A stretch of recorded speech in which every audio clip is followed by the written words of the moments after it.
కార్యకర్తలను గుర్తించే party Bharatiya Janata Party అని ఎమ్మెల్సీ సోము వీర్రాజు సామాన్య కార్యకర్త నుండి అంచెలంచెలుగా ఎదిగిన నాయకుడని కాకినాడ జిల్లా BJP parliament convener Rambala Venkateswararao అన్నారు.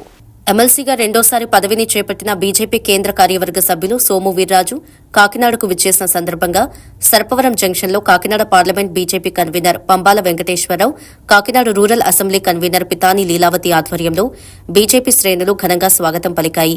సందర్భంగా వెంకటేశ్వరరావు మాట్లాడుతూ సోము వీర్రాజు బీజేపీలో మంచి క్రమశిక్షణ గల నాయకుడని, సామాన్య కార్యకర్త నుండి పార్టీకి ఎనలేని సేవలు అందిస్తున్నారని, అందుకే ఆయనను గుర్తించి పార్టీ అధిష్టానం రెండోసారి ఎమ్మెల్సీ పదవిని కట్టబెట్టడం జరిగిందన్నారు.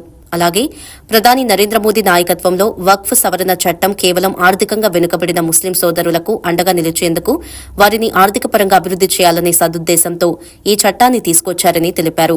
మాజీ జిల్లా అధ్యక్షులు చిలుకూరి రామ్కుమార్, కిసాన్ మోర్చా రాష్ట్ర కార్యదర్శి బొలిశెట్టి వెంకటరామకృష్ణ, కిసాన్ మోర్చా రాష్ట్ర కార్యవర్గ సభ్యుడు పెండం సత్యనారాయణ, కాకినాడ అసెంబ్లీ కన్వీనర్ గట్టి సత్యనారాయణ, యువమోర్చా ప్రధాన కార్యదర్శి కాదామూర్తి తదితరులు పాల్గొన్నారు.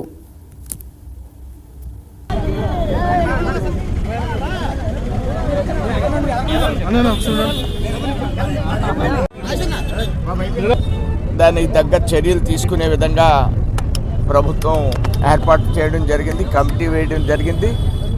అక్కడ మరణించిన మృతులకి పార్టీ తరఫున సంతాపాన్ని తెలియజేస్తూ ఈ కార్యక్రమంలో జరిగినటువంటి పొరపాటు మరొకసారి పునరావృతం కాకుండా ప్రభుత్వం కట్టుదిట్టమైన చర్యలు తీసుకుంటుంది.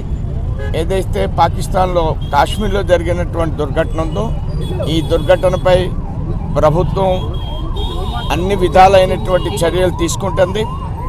కాశ్మీర్లో ఎవరైతే ఈ చర్యలకు పాటుపడ్డారో వారిని ప్రభుత్వం కఠినంగా శిక్షించడం, కఠినంగా మరొకసారి ఇలాంటి కార్యక్రమాలు జరగకుండా చూసేటువంటి బాధ్యతని మోడీ గారి ప్రభుత్వం తీసుకుంటుంది. ఇప్పటివరకు 14 నుంచి 24 వరకు ఇలాంటి చర్యల్ని గతంలో ఒకసారి జరిగినప్పుడు ఏ విధంగా అయితే స్పందించిందో అంతకంటే పెద్ద ఎత్తున చర్యలు ఉంటాయని తెలియజేస్తున్నాను. Thank you. జాతీయ కార్యవర్గ సభ్యులు, అదేవిధంగా రెండవసారి ఎమ్మెల్సీగా చేసినటువంటి సోము వీర్రాజు గారికి ఈ రోజున సర్పవరం జంక్షన్లో ఘన స్వాగతం పలికాము. ముఖ్యంగా ఏదైతే ముస్లిం సోదరులు వక్ఫ్ బోర్డు గురించి అది చట్టం సరైనది కాదని చెప్పేసి ఏ విధంగా అయితే వ్యతిరేకిస్తున్నారో అది నిజం కాదు, ఇది కాంగ్రెస్ కుట్ర తప్పించి ముస్లింలు ఈ దేశంలో అంతర్భాగం, భారతదేశంలో ఉన్న ప్రతి ఒక్కరు కూడా భారతీయులనే ఆలోచనతో ఈ రోజున ఆ చట్టం గురించి వివరించడానికి ఈ రోజున కాకినాడ విచ్చేయడం జరిగింది సోము వీర్రాజు గారు. అదేవిధంగా ఈరోజు కాకినాడ రూరల్ అసెంబ్లీ నుంచి పితాని లీలావతి గారు ఆధ్వర్యంలో బొలిశెట్టి రామకృష్ణ గారు, సత్యనారాయణ గారు, అదేవిధంగా మండల అధ్యక్షులు సత్యబాబు గారు, సుధాకర్ గారు, మూర్తి గారు, అలాగే ఎర్రంనేని పద్మావతి గారు అందరూ కూడా ఈ రోజున మహిళా మనులందరూ కూడా ఈ రోజున ఇక్కడ విచ్చేయడం జరిగింది.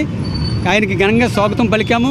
తప్పకుండా రాబోయే రోజుల్లో నరేంద్ర మోదీ గారు తీసుకునే ఏ నిర్ణయానికైనా భారతీయ జనతా పార్టీ కార్యకర్తలే కాదు ప్రజలందరూ కూడా ఈవేళ ముక్త కంఠంతో మోడీ గారికి దేశం తరపున అండగా ఉంటామనే నినాదం ఈ రోజున మోడీ గారికి అందించారు. ఆ విధంగా కూడా ఈవేళ శుభ పరిణామం ఏంటంటే ప్రతి ఒక్కరు కూడా భారతీయులందరూ కూడా ఈరోజు పాకిస్తాన్ గురించి చాలా గురుగా ఉన్నారు. అది ఏకతాటిపైకి ఈ రోజున భారతదేశం వచ్చిందంటే ఒక నరేంద్ర మోదీ గారికే సాధ్యం. నరేంద్ర మోదీ గారి పైన ఉన్నట్లయితే భారతదేశానికి ఎటువంటి ఇబ్బంది ఉండదు, ఎటువంటి లోటు ఉండదనే ఆలోచన ప్రతి ఒక్కరికి కలిగించారు.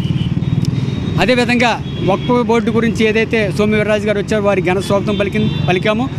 వారికి పార్టీ తరఫున అదేవిధంగా ఎమ్మెల్సీకి అభినందనకు ప్రతి ఒక్కరి తరఫున కూడా ఆయనకి శుభాకాంక్షలు తెలియజేస్తున్నాము. ఆయనకి ఘనంగా స్వాగతం పలికాము. భారత్ మాతాకి జై.